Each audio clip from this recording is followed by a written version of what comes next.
Here we go, folks. Match number 1 is ready and rearing to go. The battle bus is loaded, and it is time for us to get into it again. The Middle East qualifiers, the last opportunity to make their way to the 3-day competition for Gamers8 is right now. 5 spots open for these players to grab at, and so many incredibly talented names here among us. Ben, how are you feeling?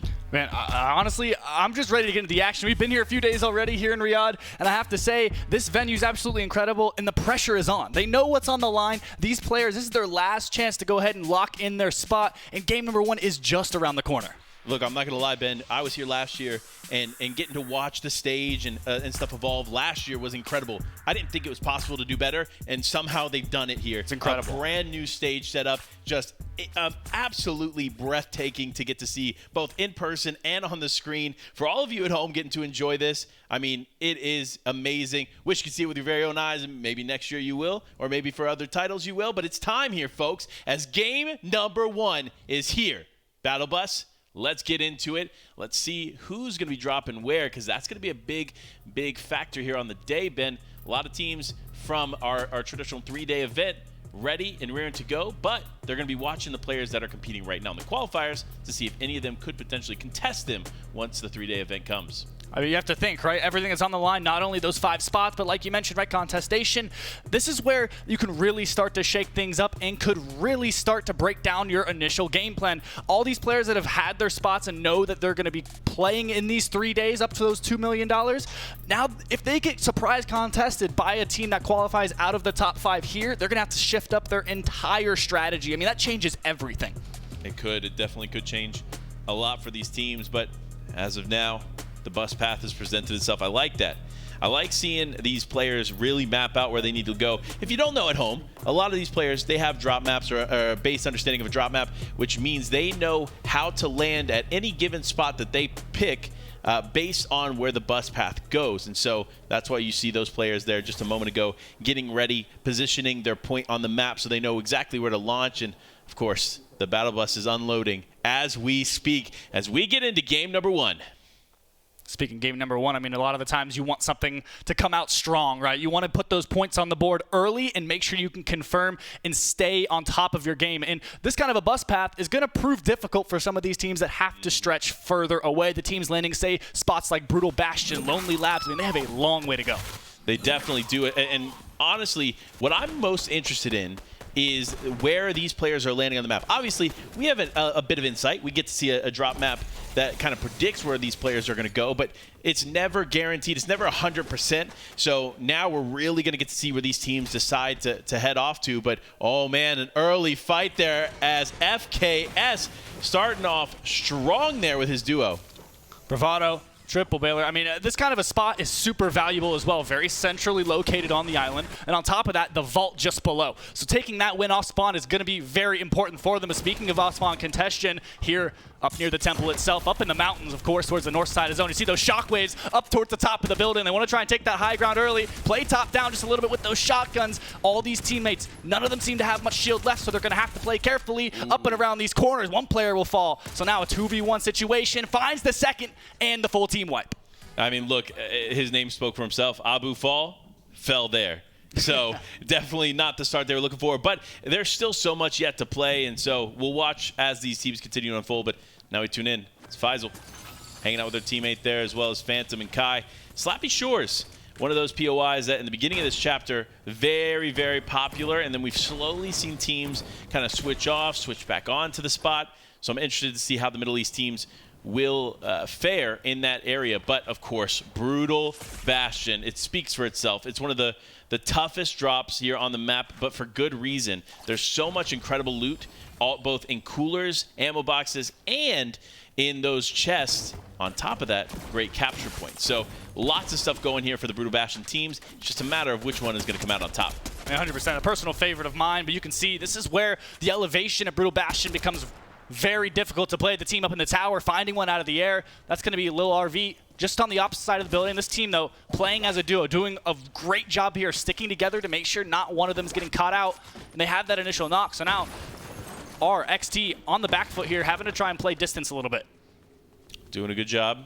Separation is key here in these fights. You don't want to get too far or too close because realistically, it could cause some problems. When you're too close to a fight in zero build, it's very, very different than standard BR. Obviously, in standard BR, you got builds, right? You can throw down a ramp, throw down a wall, and protect yourself there in an immediate moment. But in zero build, when you take close-up fights, you put yourself at a dramatic risk. So we'll have to wait and see how this fight continues to play out. But again, with low RV being down, this is going to be a huge disadvantage for that team. And I'm curious if they're going to be able to get him back in. Obviously, the reboot card will sit there for quite some time. But for now, this game continues on as this fight is definitely going to be one that takes place, but it's just taking its time, slow and steady, to see when this one's going to start. I was going to say, little RV with a crazy loadout. In fact, having that Cybertron cannon on top of that bunkers and the shockwaves, pretty much everything that you could look for in an endgame loadout off spawn and getting taken out. Go ahead and feeding that over towards another duo. And again, you see big name teams kind of landing at these bigger POIs like Brutal Bastion, but of course you have others landing at these split drops. It really comes down to how confident are you in your fighting ability, because if you're able to win those 1v1s or these straight 2v2s and off spawn contention, it can come out big in the long run. It could. It definitely could. But it also, listen, I've seen teams that they come out on top in a contested spot like this, and ultimately they end up going down earlier and earlier because they had to use so many vital resources early on. So even though you might win a spot, that doesn't mean you win the game. That doesn't mean you win any kind of major points. So when you are contested like this and you are taking fights, you have to be very, very smart. You want to limit the resources you have to use, and if the fight looks like it's going to cost you a lot, you just have to dip, get out of there, rotate away, and figure out another time to engage. 100%. Something to consider, though, as well, of course, this qualifier, having a different point format versus the rest of the competition over the other 3 days, right? This is going to be similar to those DreamHack qualification format, which we saw majority or all of the competitors pretty much in the rest of those 44 spots play through, right? It's going to be 60 points in placement, 5 points per elimination. So if you can get those early game kind of knockouts and those eliminations, it can really start to rack up some big points. It definitely could. And so we'll see how it plays out for these teams. But one of the big things that, of course, our wonderful analysts talked about was the cones, as well as the slurp juices. Two things that allow storm fighting to be a viable option in zero build. And typically what we saw in the DreamHack finals were teams that opted to spend a little bit more time before Zone 5 in the storm. That way they could rotate out freely once the zone presented itself. So we might see some of that here today, but nevertheless, of course, the Brutal Bastion fight still continues as no team has walked away victor quite yet, but that solo still just hanging out there from above.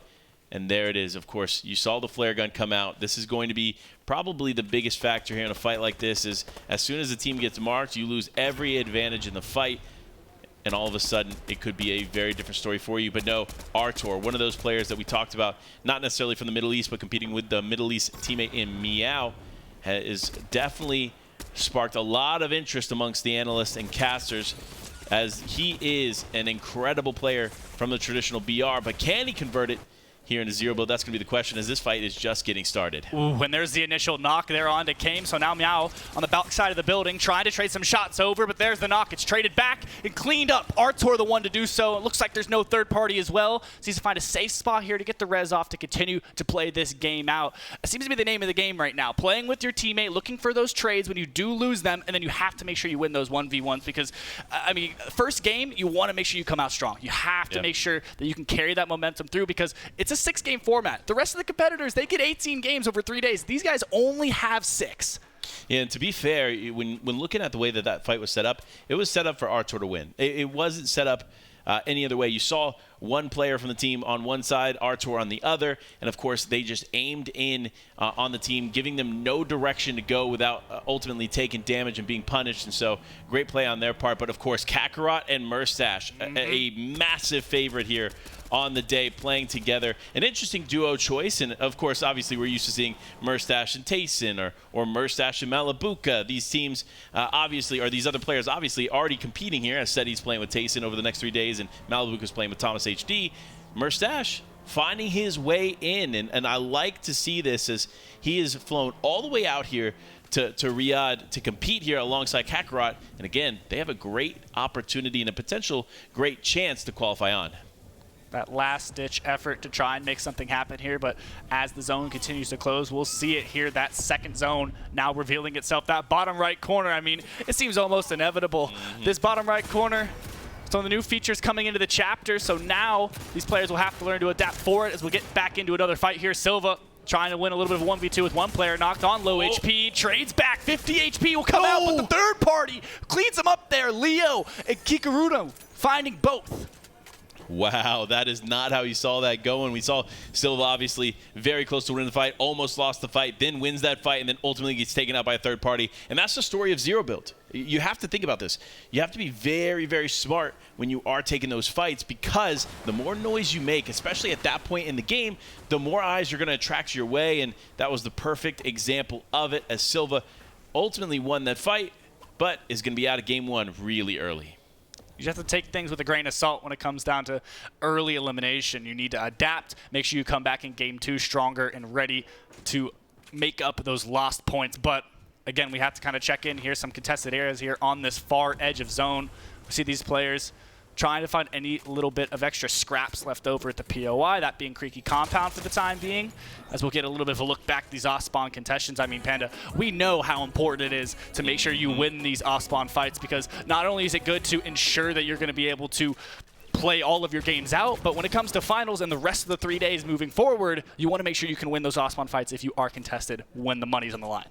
Yeah, and Hype did a good job there fighting together with his team for the most part. Obviously, we saw that fight really, really early there towards that Kenjutsu area on the map. But ultimately, you might win one game, but that doesn't mean you're going to win every matchup here as you are contested. It's going to be vital to be consistent. These players cannot become complacent. You can't be overly confident either, because every game brings a new challenge, whether it's a weapon that you get and the opposite team gets a better weapon. Regardless of the case, these are incredible players. They're invited for a reason to compete in this Middle East qualifier, and it's because they are some of the best, if not the best, across the region. And you see it here. Mega Mall. I say Mega Mall, Mega City. An old edition, but a new one here in this chapter. Plenty of players stacked up, and that seems to be the name of the game in Zero Build. Regardless of what the season might be, you like to take those high ground positions, and Merstash taking a lot of damage here, down to 50 HP, losing all that overshield and shield itself. Seems like the team who took the shots itself, though, will be rotating out just in the distance. Kakarot doing some good damage, though, to kind of push them away here. They'll go ahead and opt to use that Temple Rift. Now looking to elevate it. It seems like they weren't able to choose the right statue. Taking a lot of pressure here early on. Merstash and Kakarot on the back foot here. It'll be FK looking down upon them. The knock on the individual. So now it'll be Merstash on his own to try and clutch up here. And it looks like he's not going to be able to do it, as Merstash now goes down, and that's going to be a tough, tough situation. And that's one thing I want to talk about, right? While Merstash, Kakarot, a favorite going into the day, Merstash struggled quite a bit when playing with Tayson over the qualifiers. We saw him make it to the finals there with Tayson, but unfortunately they did not qualify together as a duo, which led to Seti actually picking up Tayson and Merstash now being here in the qualifiers. So we'll see how that continues to play out. We'll see if Merstash and Kakarot can turn that around, but that's definitely a tough way to start the day. Nevertheless, though, we got fights going on across the map, and like we mentioned before, lots of Storm plays going to be taking place here in the first part of the game, as we're still just outside of Zone 5, and these teams opting to take that one-tick Storm damage over having to fight for positioning in Zone. And with the Zone being so wide, it's definitely the play here. But nevertheless, they find themselves taking a fight in Storm, and looks like Codex going to go ahead and throw down a bunker here to start the fight. Big shots coming through, but nothing going to connect as they just try to make something happen. The MK Alpha is a spectacular rifle, but if you're not connecting those shots, you're ultimately just wasting vital resources that are going to be really, really crucial for the in-game. You see it here, an interesting loadout selection, not opting to hold a shotgun currently to try and carry a little bit more utility items. While on the other side, using JK Reet, that sharp tooth shotgun. Recent addition here. Does a lot of damage from distance here, so it's kind of helpful when you're in these bunkers, peeking over the top, trying to look for some pick damage as players rotate in, but you're burning so much utility trying to survive. But you see Z1 as a solo. So much action going on in the surrounding area, just trying to lay low and keep a low profile. We'll see as this fight continues a lot longer than I personally would like. I'm going to be honest with you. We watch Storm fights, and we see moments where Storm fights are actually the play to make. That one was taking a little too long, and smart play on the duo just to rotate on. They said, you know what, we're not going to take any more damage. Speaking of damage, oh my gosh. Rish and his teammate there taking a ton of unnecessary damage. That's actually Acer competing alongside, and this loadout is pretty solid, right? Obviously not super healthy, but the Breacher Shotgun nonetheless is going to be a crucial weapon here in this current meta. But no, we got to talk about it. Yeah. Fahid and Yonks right out here. Accelerated shotgun. This bad boy is something else. If you don't know at home, this is similar to the Maven shotgun, which has been in the game for a while. It shoots at a higher fire rate than the Havoc pump shotgun, which is what we see in Meow's inventory right there. But each hit and each shot that it takes, it actually gets faster. And so it could potentially hit harder as well. Like, there is so much to the accelerated shotgun that kind of meets the eye. And so for players that are able to pick up on that and understand that it's got its value here in this meta, are definitely going to get ahead. But here we go. Artor and Meow had a solid start there, and they continue this run on and find themselves a nice little ledge to hide behind. Yeah, and that's the name of the game, right? You can carry all the bunkers you want in the world. You can carry the Cybertron cannon, try and push players away from you. But in the end, if you can find yourself some line of sight cover where you don't have to invest any of those items themselves, that's really what you're looking for. You don't want to have to use any of your own resources and force the other players to use them as well. But Zone will continue to pull. Bottom map here, pretty much as far south as you could possibly go. And there's not many players in zone, so everyone's going to have to move into this zone as we keep closing. And I'm expecting a lot of action, Panda. Things are going to start to heat up very quickly. As we can see, the double shockwave here. Two players trying to get into the mix here. They'll find one knock and two. A quick little cleanup for Malik and Wolfies. I'm going to be honest with you. NM7 has a lot of hype on their shoulders. Another top player here in the Middle East region. And sure enough, we actually got to see them compete in one of the DreamHack qualifying finals. But nevertheless, unfortunately, did not get a qualifying spot there. But looking to make that change here today is, again, 5 spots open in the qualifiers for this region. So we'll tune in as NM7 continues their run here throughout the next 5 games. But now we see it, Mansour and Adapter. What I was going to say was super positive, but unfortunately in the moment, as I was about to say it, both Mansour and Adapter down and out. Again, another duo that we are absolutely paying close attention to because they have potential to win it all. I mean, that's really what we're looking for, right? We have the speculations. We have the players that have history in the mode, the ones that we can predict or start to assume will do well. But when it comes down to it, this is game number 1. You're not familiar with majority of these players in the space, so you have to make sure you can adapt to everyone else in the way that they want things to go down, because you have players like this who like to sit on top of Mega City. These towers start to dish out damage from so far away because it is a different caliber of competition, right? There's so much on the line here. Everyone's put in the work behind the scenes to prepare for this, so they are not messing around. Not messing around at all, as Bador does end up losing his teammate here in Grev, and that's going to be a tough loss here. Remember, Zero Build is very, very different, right? Obviously, in the standard BR, you can kind of clutch up, do some things as a solo, but in Zero Build, it's much, much more difficult. And so when you are found to be a solo player, you have to deal with some serious, serious issues. And one of those issues is, of course, being caught out by a team with a Cybertron cannon. While it didn't necessarily connect with the bunker, if it had, that would have been a major issue for him in the moment. So, fortunately, Bador going to go out, but Stranger still here in this one. Big shots there onto the wall. Smart plays there from him. You see the team chemistry is huge. Taking shots at the wall, letting the Cybertron cannon kind of be the deciding factor as to what takes out the bunker. But no, this other team continues to throw down what is almost every resource in their inventory just to survive. I mean, good looks from Stranger and Psycho here. I mean, before the shots were even able to be returned to their direction, they just went ahead and decided, hey, let's throw a bunker of our own real quick, just because we're in a bush, right? With items like the Cybertron cannon, which they're taking advantage of themselves, they can get punished very quickly for taking shots like that. I mean, you need solid cover, especially as this zone starts to close, and we'll see that kind of not as much traditional 5th zone half and half, but this new era half and half zone as it pulls into zone. So everyone's really going to get close and personal here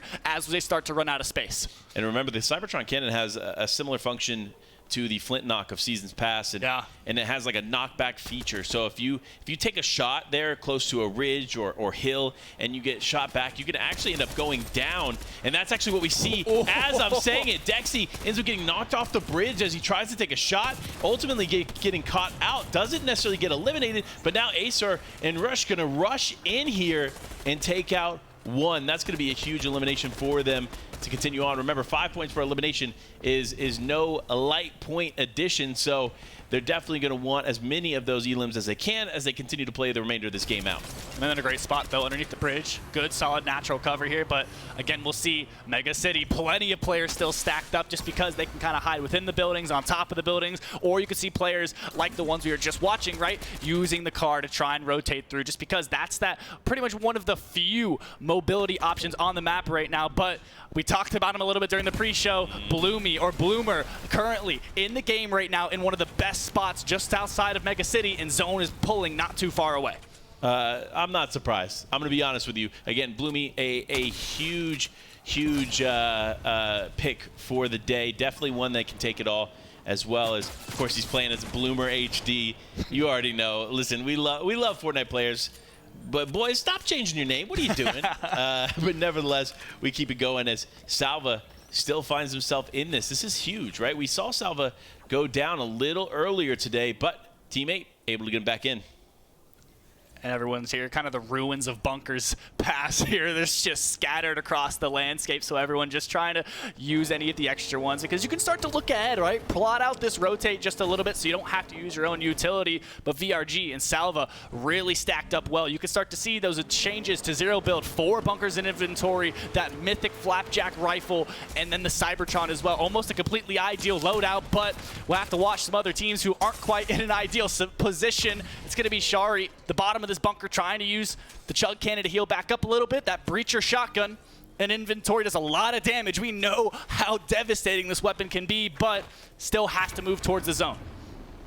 This is tough here for them as they're forced to move, but they do catch some players off into the bush, and unfortunately you can send some damage, but you need to be ready because they will return that fire so fast. And of course, with teams as talented as they are, like Hero, they definitely know how to connect the shots, and I'm excited to see some controller players here amongst the crowd, as that controller representation coming up big here in zero build, in my opinion. But nevertheless, it is Lardy Bloomer going to take what is the highest elevation point in the zone right now. You already know this is the team chemistry you love to see. They know exactly where they need to position themselves, and they know how to stay in this one.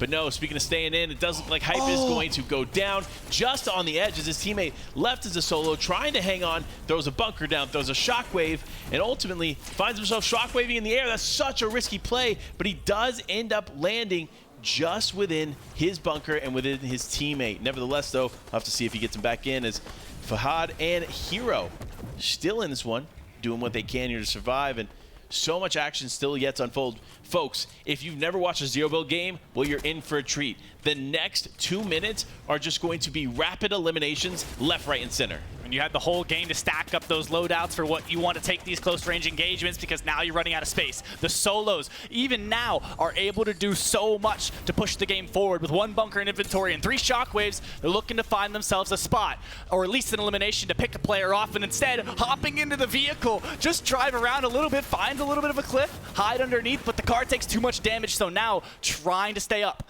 Hold on to as much of this utility as possible before the final moment, so having to use that last bunker because he is still a solo. This is huge. Limited resources, limited utility to use, but Bloomy still in this lobby as he continues on. He's got that accelerated shotgun we talked about before. Actually opting to pick up the breacher shotgun. Interesting choice. So we'll see if that ends up being the choice for him over the accelerated. But now the fights continue on. The solo in Slack has been taken out as Trick Shots and Swifty still in this one. Swifty, Mini Miner's pick, in my opinion, to win it all. He has been talking about Swifty since the moment he heard that he was going to be competing here in the qualifiers. So for them, they have a lot on the line, a lot of pressure on their shoulders from the analyst team, but nevertheless, they're showing up in big fashion here to start. So Tom and Smikey just on top of this hill, finding himself a knock-in zone with a great spot to use these Cybertron cannons to take that AoE damage on the player in zone. Connects on 1 shot. He's still stuck. Having to utilize some slurp juice, but the teammate picks it up. Bloomer falls. That's going to be them in zone. Bloomy down and out here in this game. So Tom and Smikey look like they're in a great spot here to come out with the Game 1 victory royale. This is good. This is good. You love to see it. As Mikey doing a great job here of getting ahead of zone, taking a little bit too much damage in my opinion. However, still going to be in this one. 117 total HP to work with as he goes head-to-head against Swifty. Does connect a little bit of shot on the overshield, but no, Swifty's going to go down. Another player now getting into the fold as Sadab is left as a solo. just like that. I can turn on a dime, right? You look like you have win condition with the loadout and inventory, and just like that, a Cybertron cannon, a Havoc pump shotgun, whatever it might be to put a thorn in your side will shift things. As Triple and Hero racking up eliminations in the late game, they have 5, now they have 6, and they're trying to close the game. A 2v1 situation. Satam on the back foot, down below, closes the distance with the shotgun, and just like that, Triple and Hero, the game 1 VR. I'm going to be honest, right? So Fahad and Hero are Middle East veterans. They've been in the space for quite some time. We actually saw them here last year, if I'm not mistaken. Not necessarily playing together, but definitely competing in the Gamers8 qualifier last year. So definitely excited to see them back, and obviously starting off in a big, big way. That victory royale is going to be huge for them as they make a statement here in game number 1. Couldn't ask for more, right? They found the eliminations, they did everything they were supposed to do, and we could see it, right? What we expected as far as the meta went was pretty spot on, I'd have to say, right? These players, a good balance between the MK Alpha and the Flapjack. Of course, if you can find that higher rarity, maybe even the Mythic, it really just packs a punch in those later zones, because that's when majority of the eliminations are going to come your way. And in a point format like this, you have to make sure you can capitalize on them.